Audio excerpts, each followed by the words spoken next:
Welcome back everybody to another one in my aviation history series, and in this particular video we're actually looking at episode 5 in my history of the RCAF. So in this video I'll be going over the history of 402 Squadron, and this is another unit that got its start before World War II, and as we'll see, flew an aircraft type that was never flown by any other unit in the RCAF. But before we get into that, my name is Sean, and this is Sean's Aviation.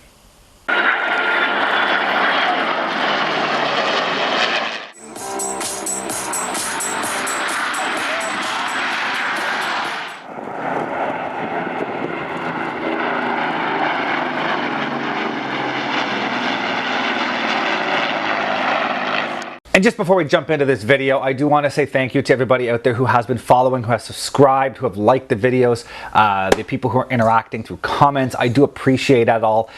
It is getting me that one step closer to that landmark of 1,000 subscribers. And for anybody out there who is wondering, I do plan on monetizing this channel, but only in the sense that it's going to offset some of the costs involved in the back end of running it. As I'm sure you've noticed, building these models takes up a lot of material. And up until now, that's just been coming out of my back pocket. So if I can offset those costs a little bit, it allows me to get some slightly better material, you know, get some newer models, get some new stuff going on, get some the construction done. As well, it's going to help offset with some of the travel I do going to air shows, and especially as things open up post-COVID, to some of the different locations that I plan on doing some on-location filming. So there are costs incurred. Up until now, I've been doing it in my back pocket, and you know, at some point, like I said, when I hit those 1,000 subscribers, I will monetize. So if anybody out there is questioning that, I will, but it's only for the back end to balance. So on that note, if you haven't subscribed yet and you like the content you're seeing, please subscribe down below. Click that like button. If you don't like the content you're seeing, let me know why. Send a comment over, let me know what you don't like, what you think I could do better, and I'll do my best to try to make things work. So thank you very much, guys, and here we go, onto the video. So 402 Squadron officially got its start on October 5th of 1932 as number 12 Army Cooperation Squadron in Winnipeg, Manitoba. They began flying in September of 1934 when they received 4 DH-60 Moth aircraft. In August of 1937, the unit added some other aircraft types when they received a number of Avro 621 Tudors and Avro 626s.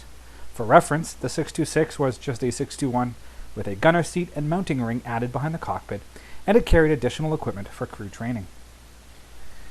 In November of 1937, the unit was renumbered as number 112 Squadron. It was mobilized for war on September 10, 1939, 10 days after World War II started, although not much happened for the next few months. On September 7, 1940, the unit moved to Rockcliffe, Ontario, leaving their aircraft in Winnipeg. In March, they received the Lysanders, most of which were left behind when 110 Squadron went overseas. And they started training on those for combat duties overseas, although this did not last long as the unit began their own trip overseas on June 7th. By June 22nd, all personnel were at the new base at High Post, and they brought 5 of their Lysander aircraft overseas with them, having a number of RAF Lysanders added to bring them up to full strength. So as noted in the 401 Squadron video, only this unit, as well as 401, brought their own aircraft with them from Canada. The rest of the units were all issued RAF stock aircraft once they arrived in Europe.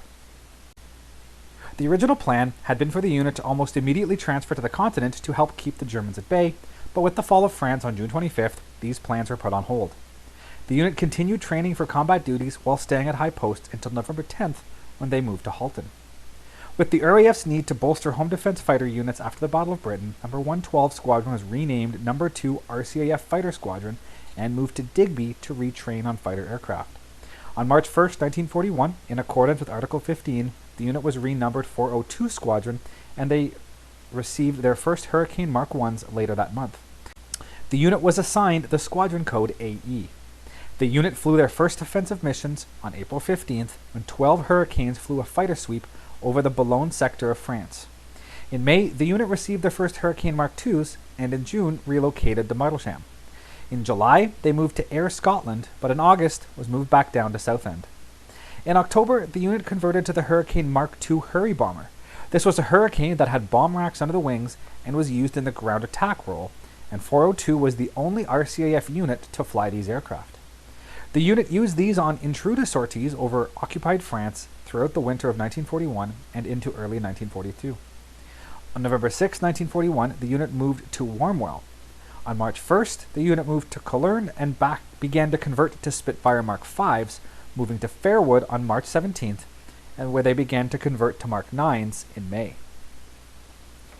On May 14th, the unit moved to Kenley and then on to Red Hill on May 31st. On August 13th, the unit relocated back to Kenley, and on August 19th, provided top cover for the raid on Dieppe, which also holds a special significance for many Canadians. On March 21st, 1943, the unit moved to Digby, and in April, re-equipped with Spitfire Mark 5Cs. I can't really find a reason why the unit went back to a quote-unquote lower mark of aircraft, but they continued to fly these on combat missions until late June of 1944. In February of 1944, the unit relocated to Wellingore.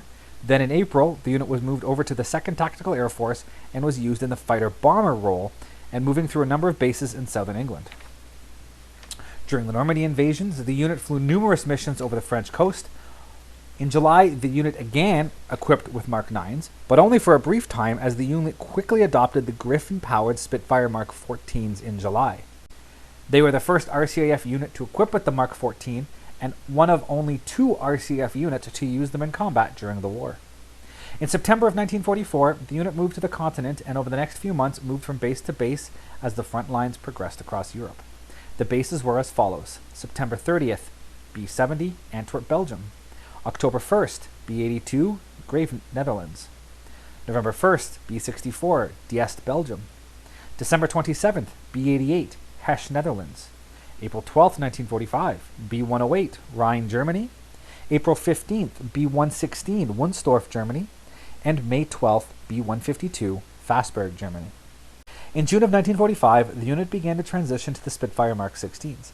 However, as they were disbanded on July 10th, it is likely they never flew any operations with the Mark 16. Some places I have found do cite the last mission as being flown in May by Mark 16s, so there's some confusion with the dates going on here for sure. By the time the war ended, the unit had flown 10,504 sorties with 17,643 operational hours. They claimed 49 destroyed aircraft and 10 probable, as well as 5 V-1s, for the loss of only 47 of their own aircraft, with 36 pilots killed or missing. Now, the post-war life of 402 Squadron began on April 15, 1946, when 402 Fighter-Bomber Squadron stood up as an auxiliary squadron in Winnipeg, Manitoba. It was assigned the squadron code AC and got its first aircraft, Harvard Mark IIs, in July of 1946. On March 1, 1947, the unit was redesignated as a fighter squadron and was assigned Vampire fighters in April of 1948. On April 1, 1949, it was once again designated as a fighter-bomber squadron, and on September 18th of 1950, the unit was officially named City of Winnipeg Squadron. It had used that name unofficially since it began life as number 12 Squadron back in 1932, but it was now official. In November 1950, they gave up their Vampires and were assigned Mustang Mark IVs. In 1951, the unit's squadron designator changed from AC to SV. On November 10, 1953, the unit was once again redesignated as a fighter unit, although they continued to fly the Mustangs. In November of 1954, the unit began receiving their first Silver Star trainers to aid in pilot training, but lost these in August of 1956 and began to receive expediters in their place. In September of 1956, the unit gave up their Mustang fighters and only flew Harvards and expediters. On January 25th of 1957, the unit was redesignated as a transport unit, and the Harvards were also given up. On April 1st, 1958, the unit lost their specialty designation and was known simply as 402 City of Winnipeg Auxiliary Squadron. In May of 1960, the unit began receiving Otters, and on April 1st, 1961, the unit fell under the Air Transport Command, and their mission schedule greatly increased. By March of 1964, the unit had given up the expediters and flew the Otters exclusively. They survived the transition to the CAF in February of 1968, and in 1969 the unit was renamed 402 Air Reserve Squadron and had 6 Otters on strength as they continued to fly support missions throughout Western Canada. In 1975, the unit traded their Otters for Dakotas, and by 1980 had 9 of these on its strength. The missions flown by 402 varied from light transport to SAR operations, to support of the Skyhawk parachute team, VIP transport, and even air cadet familiarization flights. They were the last unit in the CAF to operate the Dakotas, losing them in 1990 as the squadron transitioned to Dash 8s. They flew two types, two CC-142 standard Dash 8s for passenger and light cargo duty, and four CT-142 Gonzo navigator training airframes. Due to this role, the unit was renamed 402 City of Winnipeg Transport and Training Squadron. In 1998, both of the standard CC-142s were put up for disposal and sold into the private market, leaving 402 with only the navigator training airframes. They still fly these today, based out of Winnipeg, training navigators as well as electronic sensor operators from a number of different nations, including, but not limited to, England, New Zealand, Australia, Germany, Norway, and South Korea, as well as others.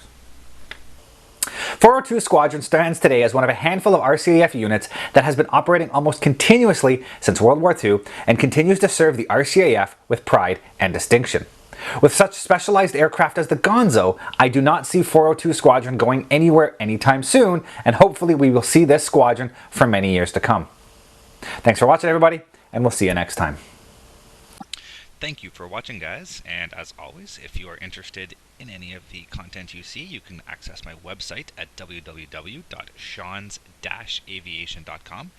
You can see all the latest pictures of aircraft and museums and the build logs of all of my current models and past models on that site.